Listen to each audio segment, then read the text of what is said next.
Hello, Comp 2. So this brief video will just be a brief introduction of your readings for this week. Again, I ask that you read everything on your text list, and all of those texts are in the running for you to respond to for your journal addendum and for you to use as options for your found poem and final essay assignments.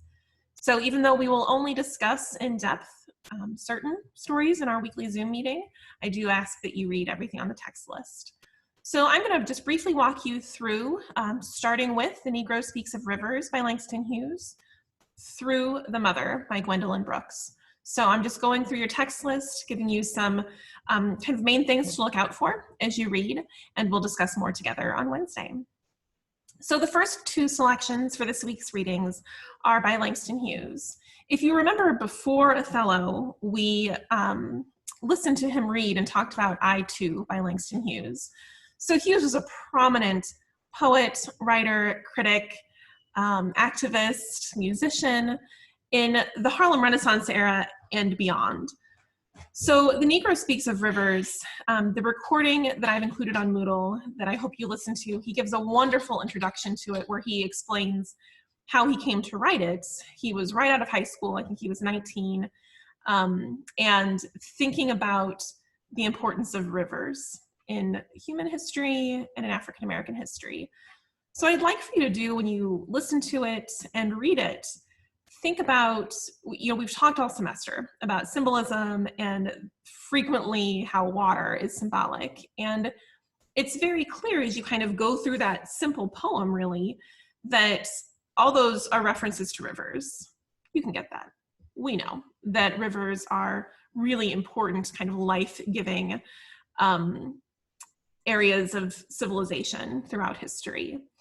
But learning a bit more, making sure you understand those proper nouns and thinking about the similarities between the rivers that he speaks of is really important. So we think about the Tigris and the Euphrates being the dawn of civilization. That was in, modern day, it was in the Middle East, right? So these are, as he's kind of thinking through this kind of the history of civilization, these are Black and brown people, not kind of white Europeans or kind of white Americans, thinking about how much of civilization is owed to people who were his ancestors, who would have been his ancestors. The pyramids by the Nile, the reality that slaves built the pyramids, this kind of world wonder built by slaves. Talks about the Amazon, these rivers that mean more than just rivers. And then ending by talking about the Mississippi and referencing Lincoln.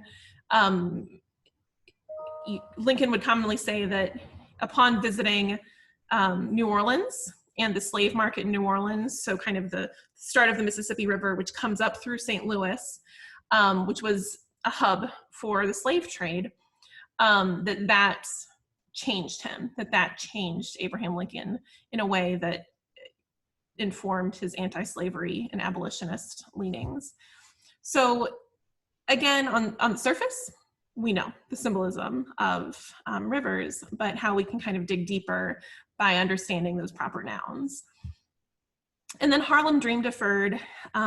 This is another one of his poems, often titled Dream Deferred, but the original title was Harlem. So thinking about in the Harlem Renaissance, this kind of promise in the 1920s, this boom of Black art and music, and it was a time of great promise and literary output. But then the Depression happens, the Second World War happens, and there's a lot of, for African Americans, kind of a backslide in the promise of what the Harlem Renaissance era had promised. So again, that's a poem that every single one of us can read and think about ourselves and our own lives. But the title Harlem makes us also put into that historical perspective. Ballad of Birmingham. So this is a very structured poem. It's structured like a ballad. You can kind of tell it's kind of a song-like quality. I've included on Moodle a very short video from the History Channel about the historical event that this poem is referring to. So the poem tells a story. It's narrative, it's a ballad, and we can feel the irony in the story. You know, the mother won't let her child go to the Children's March, the Civil Rights March, but she lets her go to church, which is where the bombing occurs. And this was actually a historical event that, again, I encourage you to watch the video and see how that changes how you read the poem. Scenes from Twilight Los Angeles. So Anna Deavere Smith, she's a really remarkable writer, playwright, actress. She kind of does it all. After the Rodney King beating and the LA riots in the early 1990s, she went and interviewed many, many people who had experienced the aftermath of the Rodney King beatings. And if you're not aware of that historical event, please do some quick research to center yourself as you read this excerpt. So this is an excerpt from a play. It was a one-woman show. She performed each of the characters' monologues. So all of the different perspectives that arose in this historical event. So it's just a really interesting and beautiful way, kind of combining journalism and prose and performance to create something that's art, but also history at the same time. Recitative by Toni Morrison. This is a short story. I think Toni Morrison's only published short story. Hopefully you kind of enjoyed this, digging into this, kind of the perspective of a young girl and the epiphanies involving race and racism and identity, and how you're kind of not born with that kind of knowledge of how others see you, but you have to grow into it, and the complexities that that entails. So there are a lot of interesting things about this short story being from the perspective of, it's a coming of age story that is very much kind of rooted in the importance of it also being an African-American coming of age story as well. So yeah, so things to look out for, again, the coming of age, the importance of perspective and empathy and understanding others' perspectives. That's something to kind of like hold tight as you read that story. And the next few selections are kind of the mini women's literature selections. We have some, you know, great historic women's lit in the next unit as well, but a couple of poems by Sylvia Plath and a poem by Gwendolyn Brooks. So Lady Lazarus by Sylvia Plath. This is one, and I've included a recording of her reading this that I hope you listen to. Reading some of her biographical information, you can tell that this poem is somewhat autobiographical. There are references kind of to her own life, but it's not totally autobiographical. You can't always assume that just because a piece of literature seems like it fits the author's life, that doesn't always mean that it's literal. So things to think about as you read this: the heavy use of symbolism, who Lazarus is, the idea of a lady Lazarus. So if you're not familiar with that, look it up. The ending, what that is referring to. So some of the symbolism throughout, and we're going to talk about this one in addition to some of the others I just talked about. We're going to talk about this on Wednesday, so tune in for more discussion of this poem.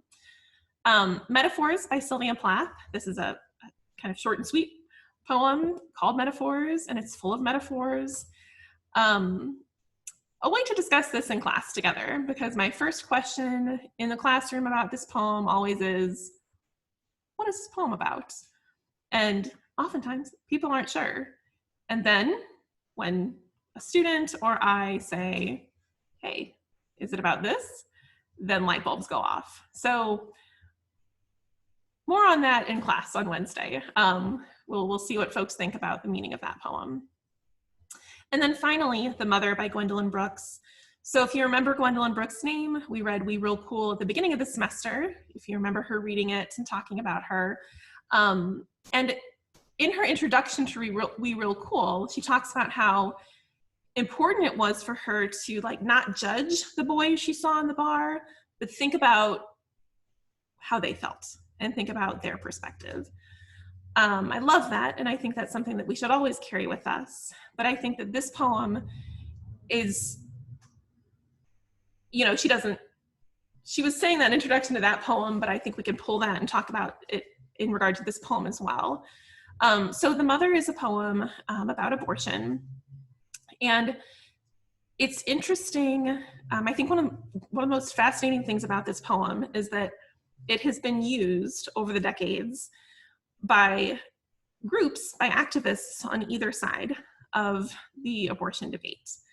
And I think that is a testament to how much gray area is in this poem, that if you are really kind of on one side or another of the debate about abortion rights, you're going to read this poem and think that she agrees with your side.